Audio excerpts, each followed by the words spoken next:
जब से तुम्हारे पापा गए हैं ये दुष्ट कौवे तो हमारे पीछे ही पड़ गए हैं। तुम डरो मत मेरी बच्ची, मैं हूं ना तुम्हारे पास। मम्मा, आप कुछ पक्षियों को जमा करें, उनसे कहें कि कौवा अंकल हमें कुछ टाइम दे दें, हम उनके सारे पैसे लुटा देंगे। गुड़िया बेटी, गरीब की कोई नहीं सुनता।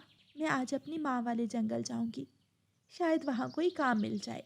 इतने में दरवाजे पर दस्तक होती है। मम्मा मम्मा, लगता है कालू अंकल फिर से आ गए। दरवाजा खोलो, खोलो दरवाजा या तोड़ दूं मैं इसे। रानू चिड़िया डरते डरते दरवाजा खोलती है। गुड़िया भी रानू के पीछे सहमी हुई खड़ी थी। आज मैं कोई बहाना नहीं सुनूंगा, जल्दी से मेरे सारे पैसे ब्याज समेत वापस कर दो, वरना ये घर खाली कर दो। इसे बेचकर तो मेरे सारे पैसे पूरे हो ही जाएंगे। कालू भाई, दिया करो, इतना जुल्म ना करो, हम कहाँ जाएंगे। मुझे बस 2 दिन का वक्त दे दो, मैं तुम्हारे सारे पैसे लुटा दूंगी। 2 दिन बाद क्या पैसे आसमान से गिरेंगे? ठीक है, 2 दिन बाद मैं दोबारा आऊंगा, और अगर मेरे पैसे मुझे ना दिए तो ये घर मुझे देना होगा। इतना कहकर कालू कौवा वहां से चला जाता है। गुड़िया रोने लगती है। मम्मा मम्मा, अगर पापा आज जिंदा होते तो कालू अंकल कभी हमारे साथ ऐसा बर्ताव ना करते। चुप कर जाओ मेरी बेटी, चुप कर जाओ, सब ठीक हो जाएगा। रात हो जाती है। दोनों माँ बेटी इसी फिक्र में सो जाती हैं। गुड़िया गुड़िया, यहाँ आओ, यहाँ देखो, मैं इधर हूँ। गुड़िया सुंदर परी के पीछे पीछे जाती है। गुड़िया, यहाँ यहाँ आओ, तुम इतनी परेशान हो, मुझे ऊपर वाले ने तुम्हारी मदद करने भेजा है। बताओ तुम्हें क्या चाहिए। क्या क्या सच में आप मेरी मदद कर सकती हैं? हाँ बताओ, तुम्हें क्या चाहिए। मेरे पापा, वो मेरे पापा बहुत बीमार थे। हमने उनके इलाज के लिए कालू अंकल से कुछ पैसे उधार लिए थे। मेरे पापा तो नहीं रहे, मगर कालू अंकल हमारे पीछे पड़े हुए हैं। वो हमारा घर हमसे छीनना चाहते हैं। गुड़िया रो मत, अब मैं आ गई हूँ ना, सब ठीक कर दूंगी। चुप हो जाओ और मेरी बात गौर से सुनो। तुम सुबह होते ही अपनी मम्मा के साथ पहाड़ों वाले जंगल जाना। पहाड़ों वाले जंगल में एक खूबसूरत नदी बहती है। उस नदी से पानी पीना, वो नदी तुम्हें आगे का रास्ता बताएगी। तुम्हारी सारी परेशानियां खत्म हो जाएंगी। सुबह हो जाती है। मम्मा मम्मा, जल्दी उठे। क्या हुआ है गुड़िया बेटी? गुड़िया अपनी मम्मा को अपना सारा सपना बताती है। गुड़िया बेटी, सपने कभी भी सच्चे नहीं होते। आज मुझे दूसरे जंगल जाना है। नहीं मम्मा, मेरा सपना सच्चा था। पहले हम पहाड़ों वाले जंगल में जाएंगे, फिर आप जहाँ कहेंगी वहीं चलेंगे। रानू चिड़िया मान जाती है। फिर दोनों माँ बेटी सुबह सुबह ही पहाड़ों वाले जंगल की तरफ निकल जाती हैं। गुड़िया और रानू चिड़िया कभी इधर जाती तो कभी उधर, मगर उन्हें नदी कहीं भी दिखाई नहीं दे रही थी। गुड़िया बेटी, मैं तो थक चुकी हूँ, मुझे नहीं लगता कि इस जंगल में कोई नदी भी है। मम्मा बस वो वाली साइड रह गई है, चले वहाँ देखते हैं। दोनों माँ बेटी फिर से उड़ती हैं। रास्ते में उन्हें कबूतर मिलता है। कबूतर भाई, क्या आपको पता है इस जंगल में नदी कहाँ है? यहाँ से 4 पंख आगे नदी ही तो है, यहाँ से सीधे चले जाओ। गुड़िया खुश हो जाती है और वो फिर से उड़ती हैं। मम्मा, मैंने कहा था ना, सब सच है, चलें पानी पीते हैं। रानो और गुड़िया नदी से पानी पीती हैं तो उस नदी से आवाज आती है। गुड़िया, वो सामने पेड़ देख रही हो? उस पेड़ के नीचे से मट्टी को खोदो, वहाँ से तुम्हें एक संदूक मिलेगा जो तुम्हें खुश कर देगा। रानो ये सब देखकर हैरान हो रही थी। वो दोनों माँ बेटी जल्दी से उस बड़े पेड़ के नीचे जाती हैं। गुड़िया, यहाँ तो आगे, अब इस जमीन को खोदेंगे कैसे? रानो चिड़िया जैसे ही ये कहती है, वहाँ पर एक भाला आ जाता है। रानो चिड़िया भाले की मदद से जमीन खोदती है। जमीन से एक चमकदार रोशनी के साथ एक संदूक बाहर आता है जिसमें सोने के सिक्के थे। देखा मम्मा, मेरा सपना सच्चा हुआ। चले अब जल्दी से घर चलते हैं। कालू जी, छोटी चिड़िया का घर हमारा तो हो जाएगा ना? वो घर हमारा ही समझो, वो कमजोर चिड़िया भला पैसों का इंतजाम कहाँ से करेगी? ठीक है कालू जी, हम कल ही अपना सारा सामान उस नए घर में रख लेंगे। और वो चिड़िया जाएगी रोड पर। सामान की क्या जरूरत है, चिड़िया का सामान भी हमारा ही होगा। ठीक है, फिर मैं ये सामान अपनी माँ जी को दे दूंगी। बड़ा मजा आएगा मुझे शौकियां मारने में। दोनों हंसने लगते हैं। फिर गौरी कव्वी अपने घर का सारा सामान अपनी माँ को दे देती है। अगले दिन वो दोनों कव्वे चिड़िया के पास जाते हैं। हाँ भी कमजोर चिड़िया, खुद निकलोगी घर से या हम निकालें? ये रहे तुम्हारे पैसे, चलो अब चलते बनो। क्या पैसे? तुमने इतने सारे पैसे कहाँ से लिए? आप खुद ही निकल जाओगे या फिर गार्ड्स को बुलवाऊं? गार्ड्स? गौरी का मुंह खुले का खुला ही रह गया। वो दोनों वहाँ से चले जाते हैं। लो अब मार लो शौकियां, तुम्हें ही जल्दी थी घर का सामान अपनी माँ को देने की। जाओ अब वापस लेकर आओ।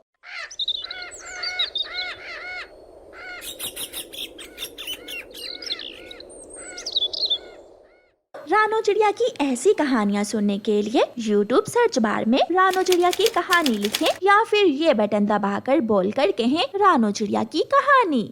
टमाटर टमाटर ताजे ताजे टमाटर, भिंडी टमाटर। ये टमाटर तो 3 दिन से बिक ही नहीं रहे, अगर आज भी ना बिके तो सारे गल सड़ जाएंगे। कुकू बेटा, मैं अभी सब्जी लेकर आती हूँ। मम्मा आलू लाना, मैं आज आलू खाऊंगा। हाँ हाँ, मैं आज आलू लेने ही जा रही हूँ। चिड़िया गौरी कव्वी की सब्जी की दुकान पर जाती है। गौरी बहन, आलू का क्या भाव है?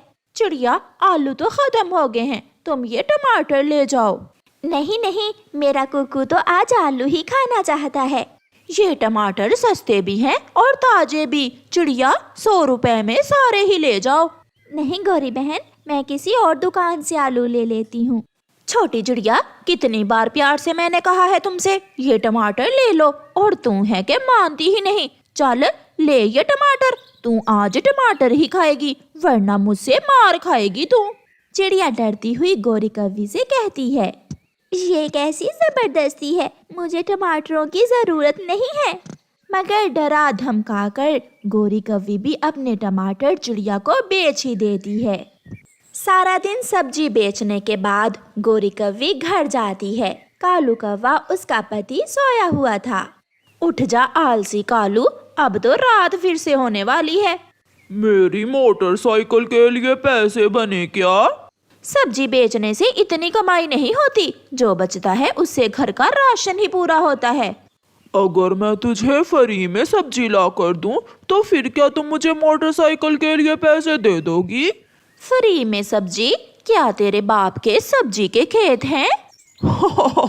हाँ, मेरे बाप के ही समझो। फिर दूसरे दिन सुबह सवेरे ही कालू कौवा इंसानों की बस्ती में जाता है। वो किसान के खेत में जाकर छुप कर बैठ जाता है और अपनी टोकरी में किसान की सब्जियां चुरा चुरा कर रखने लगता है। वो थोड़ी ही देर में टमाटर, प्याज और भिंडी चुरा लेता है। किसान थोड़ी दूर काम कर रहा था, उसे पता ही नहीं चलता और कौवा किसान की सब्जी चुरा कर भाग जाता है। मैं ले आया गौरी, लो अब ये सब्जी तुम सस्ते भाव में ही बेच दो। अब देखना कैसे दुगनी कमाई होती है। कालू जी, अगर मुफ्त में सब्जी ला ला कर बेचते रहे फिर तो हम दिनों में ही अमीर बन सकते हैं। अब ऐसा ही होगा, अब मैं लूंगा मोटरसाइकिल। उस दिन के बाद कालू कौवे ने तो काम ही बना लिया था। वो हर रोज किसान के खेत में जाता और उसकी सब्जी चुरा कर भाग जाता। एक दिन कौवा किसान की सब्जी चुरा रहा था कि उसे तोता देख लेता है। तोता गौरी कव्वी के पास जाता है। गौरी, तेरा पति ये सब्जी मंडी से नहीं बल्कि किसान के खेत से चुरा कर लाता है। ओए मोटी चोंच वाले, तुझे क्या, मेरा पति जो भी करे, तू कौन होता है मेरे कालू कव्वे पति जी के बारे में ऐसी बातें करने वाला? जब पकड़े जाओगे तो फिर मैं पूछूंगा। तोता वहाँ से चला जाता है। भाग्यवान, अरे ओ भाग्यवान, देखो तो सारी करेले की बेलें उल्ट फुल्ट पड़ी हैं और भिंडी भी किसी ने चोरी कर ली है। ये कौन हो सकता है पति जी? अगर ऐसे ही चलता रहा तो हम मुनाफा कैसे कमाएंगे? आज तुम घर जाओ और मैं शाम तक खेत में ही रहूंगा। फिर किसान की पत्नी घर चली जाती है और किसान सब्जी के खेत के एक तरफ बड़ी बड़ी बेलों में छुपकर बैठ जाता है। मैं चौतर कौवा हूँ, मैं कालू कौवा हूँ, हा हा हा हा हा हा हा हा हा। पागल पागल किसान को कभी पता नहीं चलेगा कि मैं कालू कौवा उसकी सारी सब्जी चुरा कर ले जाता हूँ। ऐसे कहते हुए कालू कौवा अपनी टोकरी एक तरफ रखता है और सब्जी चुराने लगता है। अपनी बंदूक कालू कौवे की तरफ सीधी करते हुए किसान कौवे से कहता है, खबरदार, अगर उड़ने की कोशिश की तो पूंछ पर गोली चला दूंगा। किसान आगे बढ़ता है और कौवे को पकड़ लेता है। अगर तू चौतर कौवा है तो मुझे भी इंसान कहते हैं। तू इंसान से ज्यादा चौतर नहीं हो सकता। फिर किसान कालू कौवे को एक पेड़ से बांध देता है और उसकी खूब मरम्मत करता है। ऊंचे पेड़ पर बैठे चिड़िया और तोता कौवे को देखकर वहां आते हैं और किसान की विनती करके उसकी जान बचाते हैं।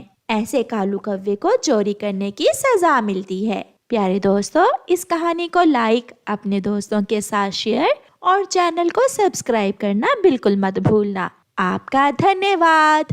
किसी जंगल में एक कौवा और एक चिड़िया रहा करते थे।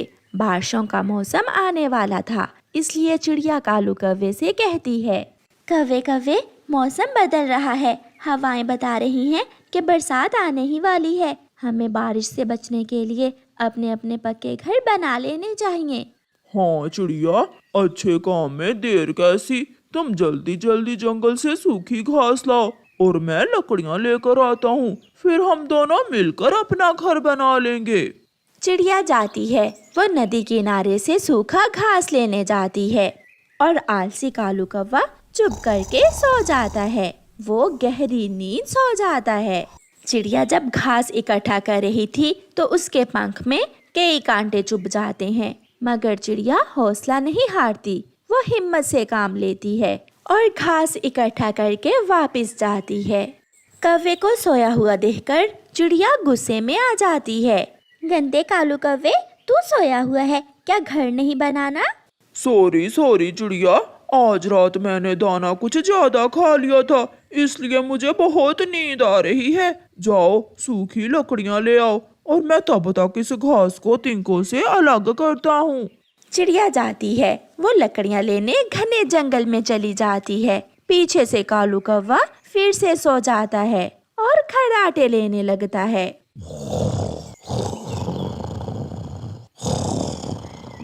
चिड़िया चिड़िया, क्या तुमने अपना पक्का घर बना लिया है? नहीं, कहाँ तोते, अभी कहाँ। मैं और कालू कौवा मिलकर घर बनाने का काम कर रहे हैं। ये सुनकर तोता हंसने लग जाता है। अरे तोते भैया, तुम हंसने क्यों लग गए? मैं अभी अभी उधर से ही आ रहा हूँ। कालू कौवा तो खर्राटे लिए सो रहा है। ये सुनकर चिड़िया वापस भागती है। बेशर्म कालू कौवे, अब मैं तेरा कभी एतबार नहीं करूँगी। तू मुझे काम पर लगाता है और खुद सो जाता है। तेरे जैसे आलसी कौवे के साथ मैं नहीं अब रहने वाली। कौवा फिर से नाटक करता है। चिड़िया चिड़िया, सुंदर चिड़िया, जो हुआ मुझे माफ कर दो। आपके बाद मैं मेहनत करूँगा। मैं लकड़ियाँ जोड़कर कील लगाता हूँ, तब तक तुम दाना ले आओ। वो ऐसा है ना कि जब भी मैं काम करता हूँ मुझे भूख बहुत लग जाती है। फिर चिड़िया दाना लेने चली जाती है और कौवा 2-4 तिनके जोड़कर फिर से सो जाता है। वो इतना आलसी था कि हर समय सोया ही रहता था। जब चिड़िया दाना लेकर आती है तो कौवा फिर से सोया हुआ था। तुम फिर सोगे, इसका मतलब तुम नहीं सुधरोगे। मैं भूल गया था, आगे का काम मैं भूल गया था। चिड़िया, अब तुम ही बताओ, अगर मैंने कोई लकड़ी उल्टी फुल्टी लगा दी तो घर टूट जाएगा और हम दोनों मरेंगे। ठीक है, तुम दाने का ख्याल रखो और मैं घर की लकड़ियाँ जोड़ती हूँ। फिर चिड़िया काम पर लग जाती है और कालू कौवा चिड़िया का लाया हुआ सारा ही दाना खा लेता है। चिड़िया घर बना लेती है। अरे कालू कौवे, दाना कहाँ गया? दाना दाना तो मेरे पेट में है और मैं गया घर के अंदर। कौवा ऐसे कहते हुए जल्दी से घर के अंदर जाकर अंदर से कुंडी लगा लेता है। कव्वे कव्वे दरवाजा खोलो। दुष्ट कव्वे, मैंने मेहनत की, मैं घास लाई, लकड़ियां लाई, घर बनाया और तुमने कब्जा कर लिया। ये न्याय नहीं है। खिड़की से कौवा बोलता है।